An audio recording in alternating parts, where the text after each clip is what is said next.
Hello everyone, আসসালামু আলাইকুম। আপনাদের নতুন একটা ভিডিওতে স্বাগতম। আজকে আমি আপনাদের জন্য লইট্টা ফ্রাই নিয়ে লইট্টা ভুনা নিয়ে আসছি। তো সবার আগে বলে রাখি যে আমার চ্যানেলটাকে আপনারা সাবস্ক্রাইব, লাইক এবং কমেন্ট করতে ভুলবেন না, অবশ্যই বেল করে রাখবেন।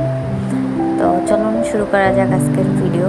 তো ভিডিওর শুরুতেই আসলে আমি আগে থেকেই লইট্টাটাকে একটু গরম পানি দিয়ে সেদ্ধ করে পরে ওটাকে ভালো করে ধুয়ে হাত দিয়ে একটু ম্যাশ করে নিয়েছিলাম। পরে আমি কড়াইতে তেল, একটু পেঁয়াজ, বেশি করে পেঁয়াজ দেওয়াটাই ভালো, কারণ শুটকির আসলে মেইন মজাটাই হচ্ছে পেঁয়াজ আর রসুনের মধ্যেই আসে। তো আমি কিছু গোটা গোটা রসুন দিয়েছিলাম আর কিছু পেস্ট রসুন দিয়েছিলাম।